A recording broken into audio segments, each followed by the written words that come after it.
कैसे ये शख्स एक इंजीनियर से देश का सबसे बड़ा लॉयर बन गया, तो इस व्यक्ति का हर इंटरव्यू वायरल हो जाता है।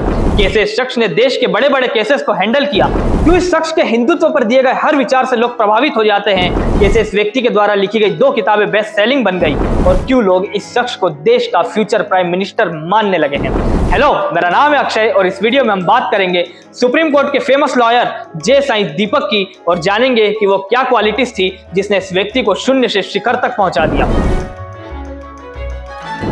इस वीडियो में आगे बढ़ने से पहले अगर अभी तक आपने इस चैनल को सब्सक्राइब नहीं किया है तो जल्दी से सब्सक्राइब करें। तो भैया, जे साई दीपक अय्यर का जन्म 1976 में एक हिंदू फैमिली में चेन्नई में हुआ था और यहीं पर इनकी शुरुआती पढ़ाई हुई थी।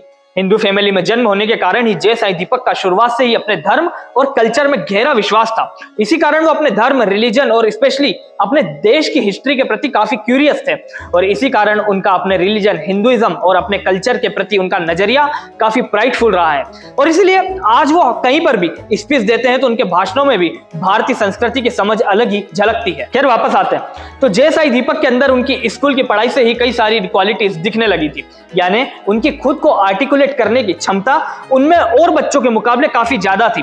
इसलिए वो जब बड़ी क्लासेस में गए तो उन्होंने डिबेट कॉम्पिटिशंस में हिस्सा लेना शुरू किया। वो अक्सर इन कॉम्पिटिशंस को जीत कर आते थे।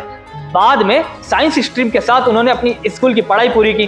दरअसल स्कूल की पढ़ाई पूरी करने के बाद जे साई दीपक इंजीनियरिंग में अपना करियर बनाकर एरोस्पेस इंजीनियर बनना चाहते थे, क्योंकि उनके परिवार में लगभग सभी लोग इंजीनियरिंग बैकग्राउंड से थे और उसमें भी स्पेशली लगभग सभी लोगों ने मैकेनिकल इंजीनियरिंग की पढ़ाई की हुई है और इसी वजह से इनका भी इंजीनियरिंग में जाना लाजमी था। लेकिन वो मैकेनिकल नहीं बल्कि एरोस्पेस इंजीनियर बनना चाहते थे।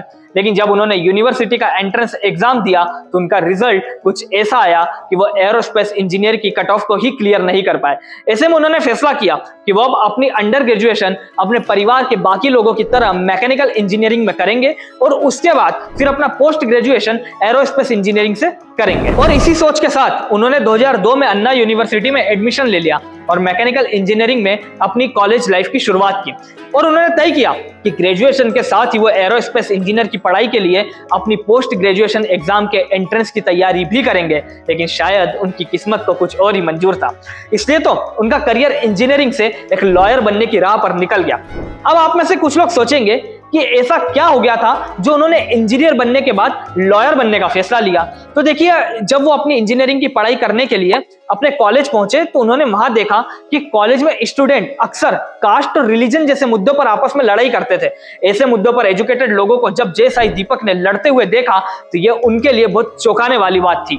और इसी वक्त जब 2004 में जनरल इलेक्शन हुए थे तो बीजेपी की अटल बिहारी सरकार सत्ता से बाहर हो गई थी और कांग्रेस की यूपीए सरकार पावर में आ गई थी। इस बात का इफेक्ट उनके कैंपस में भी दिखने लगा था, यानी हमेशा कोई एक तबका दूसरे तबके को भड़काकर कॉन्फ्लिक्ट पैदा करता था। यह सब देखना कहीं ना कहीं जे साई दीपक के लिए शॉकिंग था और ज्यादा शॉकिंग इसलिए भी था क्योंकि वो खुद जिस जगह से आते थे वहां हिंदू होने पर गर्व किया जाता था। साथ ही वो खुद भी खुद के हिंदू होने पर काफी गर्व करते थे, बल्कि उनको अपने कैंपस में कई सारे ऐसे स्टूडेंट दिखते थे जो खुद हिंदू होते हुए भी अपनी हिंदू आइडेंटिटी की इंसल्ट करते थे। यह सब देखकर जे साई दीपक इन सामाजिक मुद्दों में बहुत ज्यादा इन्वॉल्व हो गए थे और इसी वजह से उन्होंने हर तरह की आइडियोलॉजीज के बारे में पढ़ना शुरू किया और हमेशा खुद को इन्फॉर्म्ड रखने के लिए कई तरह के अलग अलग टेक्स्ट पढ़ना भी शुरू किया।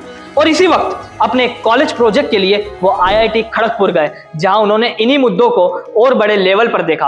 और अब जे साई दीपक की जिंदगी में वक्त था बदलाव का। साई दीपक के अंदर आंख थी कि वो देश के सोशल अपलिफ्टमेंट की तरफ काम करे, यानी कि जो भी लोग सोशल इविल थे उनके खिलाफ वो लड़ाई करे। लेकिन उनके सामने अगला सवाल यह था कि ये जो लड़ाई होगी वो किस माध्यम से होगी। इसके लिए उनके पास 2 रास्ते थे कि या तो वो आम जन की तरह सोशल मीडिया पर कमेंट कर सकते थे या फिर रियल वर्ल्ड में रहते हुए कुछ सब्सटेंशियल काम करके सोसाइटी को कंट्रीब्यूट कर सकते थे। और यहां उन्होंने दूसरा वाला ऑप्शन चूज किया। उन्होंने लॉयर बनने के बारे में सोचना शुरू किया और अगले कई महीनों तक वो इसी कॉन्फ्लिक्ट में रहे कि आगे जिंदगी में एक इंजीनियर ही रहे या फिर अब एक लॉयर बन जाए, क्योंकि वो इंजीनियरिंग तो कर ही रहे थे। लेकिन इंजीनियरिंग के दौरान उनको ये समझ में आया कि वो इंजीनियरिंग की तरफ इतने पैशनेट नहीं है जितने की सोसाइटी में बदलाव लाने की तरफ है और इसी बदलाव को ला पाने का एक जरिया था लॉयर बनना, क्योंकि उनके अंदर डिबेटिंग स्किल्स, आर्ग्यूमेंटेटिव नेचर और इन्फॉर्म्ड आर्टिकुलेशंस यानी एक बेहतरीन लॉयर बनने के तमाम गुण थे, इसलिए उनकी जिंदगी में अब वक्त था इस प्रोफेशन को फॉर्मली परस्यू करके एक लॉयर बनने का। और इन तमाम चीजों को देखते हुए उन्होंने एक आखिरी फैसला कर ही लिया कि वो अब एक लॉयर बनेंगे। लेकिन ये इतना आसान नहीं था। उन्होंने लॉयर बनने के लिए खुद को तो मना लिया था, लेकिन अभी तक अपने घर वालों को मनाना बाकी था। इसलिए जब उन्होंने उनके घर वालों को उनके लॉ की तरफ रुझान के बारे में बताया तो काफी शॉक्ड हुए। और उनका शॉक्ड होना भी लाजमी था, क्योंकि अभी तक उनके घर वालों को तो यही लग रहा था कि उनका बेटा इंजीनियरिंग के साथ साथ एरोस्पेस इंजीनियरिंग की तैयारी कर रहा है। और साईं दीपक भी कई सालों से एरोस्पेस इंजीनियर बनना चाहते थे।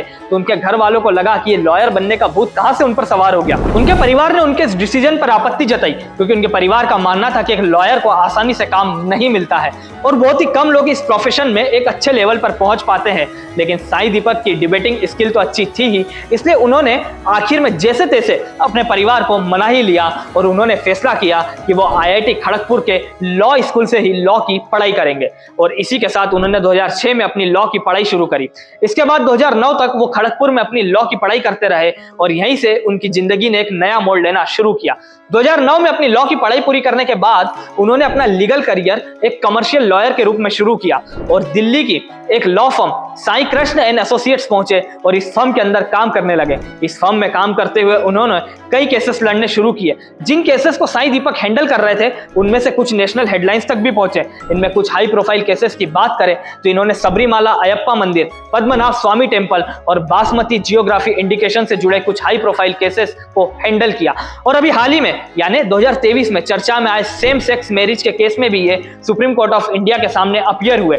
साईं कृष्ण एंड एसोसिएट में काम करने के बाद 2016 में साईं दीपक ने लॉ चैम्बर ऑफ जे साईं दीपक की शुरुआत करी, जहां उन्होंने बतौर इंडिपेंडेंट काउंसिल के तौर पर काम करना शुरू किया। और यहीं से जे साईं दीपक देश भर की लॉ कन्वर्सेशन में एक पॉपुलर नाम बनने लगे और इसके साथ ही एक लॉयर के रूप में इनका कद बढ़ने लगा। और इसका मुख्य कारण था कि ये अलग अलग पैनल्स का हिस्सा बनकर डिबेट्स में हिस्सा लेने लगे थे और इन्हीं डिबेट्स की वीडियोस यूट्यूब पर आने लगी, जिससे इनकी कैपेबिलिटी आम जनता के सामने भी आने लगी थी। और इन्हीं सब के कारण पूरे देश में जे साईं दीपक की डिबेटिंग स्किल्स और इनका अपने कल्चर को लेकर जो स्टैंड है उसकी तारीफ होने लगी।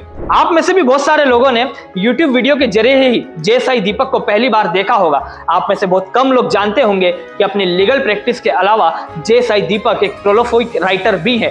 इन्होंने हिंदुत्व और इंडिक थॉट के ऊपर काफी कुछ लिखा है। इनकी दो बेस्ट सेलिंग किताबें रही है, एक है इंडिया दैट इज भारत और दूसरी है Bharat and Pakistan history, culture and religion. J Sai Deepak कुल मिलाकर एक कंट्रोवर्शियल फिगर रहे हैं। कई लोग उनके हिंदुत्व को लेकर व्यूज को सपोर्ट करते हैं तो कई लोग इनके व्यूज की आलोचना भी करते हैं और कहते हैं कि वो एक हिंदू नेशनलिस्ट है। लेकिन वो कुछ भी हो, आज जे साईं दीपक भारत का एक बहुत पॉपुलर और बड़ा नाम है।